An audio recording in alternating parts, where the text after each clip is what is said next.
নবী সাল্লাল্লাহু আলাইহি ওয়াসাল্লাম আমাদেরকে বহু আমল করার জন্য উৎসাহ দিয়েছেন, নির্দেশ দিয়েছেন।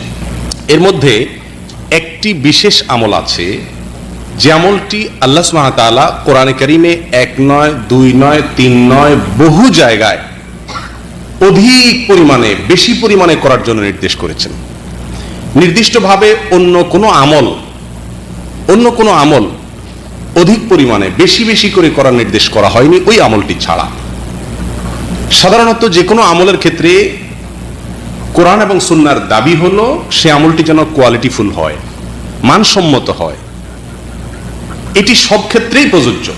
আপনি যে কোনো ভালো কাজ করবেন সে কাজটি যেন ভালো হয়, উত্তম হয়, এমনকি দুনিয়ার কাজও যদি হয় সেই কাজটি যাতে সর্বোত্তম উপায়ে, সর্বোচ্চ সুন্দরভাবে, সুদৃঢ় উপায়ে, যথাযথভাবে আপনি করেন, এটাই ইসলামের কামনা। নবী সাল্লাল্লাহু আলাইহি ওয়াসাল্লাম ইরশাদ করেছেন, ইন্নাল্লাহা ইউহিব্বু ইযা আমিলা আহাদুকুম আমালান আন ইউতকিনা। নিশ্চয় আল্লাহ সুবহানাহু ওয়া তাআলা পছন্দ করেন বান্দা কোনো কাজ করলে সেই কাজটি যেন ইতকানের সাথে করে, সেই কাজটি যেন যথাযথভাবে করে, সুন্দর উপায়ে করে। এটি আল্লাহ সুবহানাহু ওয়া তাআলা পছন্দ করেন। অতএব যেই কোনো কাজই সুন্দর উপায়ে সঠিকভাবে করা হোক, এটাই হলো ইসলামের দাবি। বিশেষ করে নেক আমলের ক্ষেত্রে আল্লাহ সুবহানাহু ওয়া তাআলা কোরআনে কারীমের একাধিক জায়গায় আমাদেরকে বার্তা দিয়ে দিয়েছেন যে নেক আমলের ক্ষেত্রে মুখ্য বিষয় হলো তার কোয়ালিটি যেন ভালো হয়, মানসম্মত নেক আমল যেন হয়। আল্লাহ সুবহানাহু ওয়া তাআলা সূরা মুলকের শুরুর দিকে বলেছেন, আল্লাযী খালাকাল মাউতা ওয়াল হায়াতা লিয়াবলুয়াকুম আইয়ুকুম আহসানু আমালা। আল্লাহ সুবহানাহু ওয়া তাআলা তোমাদের জন্য মৃত্যু এবং জীবন এই দুটি বিষয় অধ্যায় রেখেছেন, মৃত্যু এবং জীবন দান করেছেন। তিনি পরীক্ষা নিতে চান তোমাদের মধ্যে কে আহসানু আমালা, আমলের ক্ষেত্রে কে সবচেয়ে সুন্দর আমল করে, ভালো আমল করে। আল্লাহ সুবহানাহু ওয়া তাআলা বলেন নাই লিয়াবলুয়াকুম আইয়ুকুম আকসারু আমালা, তোমাদের মধ্যে কে বেশি ভালো কাজ করে, এটা আল্লাহ সুবহানাহু ওয়া তাআলা বলেন নাই। ভাইরা, এর ভিতরে বিশেষ করে একটি মাত্র আমল পাওয়া যায় যে আমলটির ক্ষেত্রে কোরআনে কারীমের বহু আয়াতে আমাদেরকে স্পষ্ট নির্দেশ করা হয়েছে বেশি পরিমাণে করার জন্য।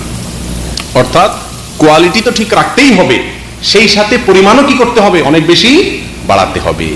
সে আমলটি হলো জিকির, সে আমলটি হলো আল্লাহর জিকির। কোরআনে কারীমের সূরা আহজাবের 35 নম্বর আয়াতে আল্লাহ সুবহানাহু ওয়া তাআলা তার বান্দাদের মধ্য থেকে যারা ক্ষমাপ্রাপ্ত হবেন এবং জান্নাতের অধিকারী হবেন তাদের অনেকগুলো গুণ আল্লাহ তাআলা উল্লেখ করেছেন, তাদের অনেকগুলো বৈশিষ্ট্য উল্লেখ করেছেন।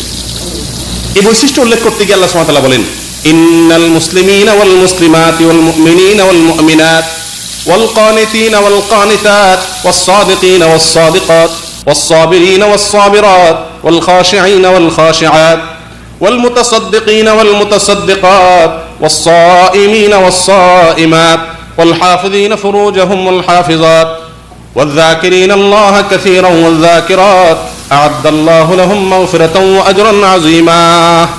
নিশ্চয়ই যারা মুসলিম, ইসলাম গ্রহণ করে, আল্লাহর কাছে আত্মসমর্পণ করে, বাহ্যিক অঙ্গ প্রত্যঙ্গগুলোকে আল্লাহর নির্দেশ মোতাবেক পরিচালিত করে, সেরকম পুরুষ নারী পুরুষ, যারা ঈমান আনে সেরকম পুরুষ এবং নারী, যারা আল্লাহর আনুগত্য করে, আল্লাহর কথা শুনে সেরকম পুরুষ এবং নারী, যারা সত্যবাদিতার সাথে চলাফেরা করে দুনিয়াতে, সত্যবাদী এরকম পুরুষ এবং নারী, যারা ধৈর্য ধারণ করে এরকম পুরুষ এবং নারী, যারা আল্লাহর ভয়কে অন্তরে লালন করে, পোষণ করে, অন্তরের আল্লাহর ভয় রাখে এরকম পুরুষ এবং নারী, এবং যারা আল্লাহর জন্য সাদকা করে।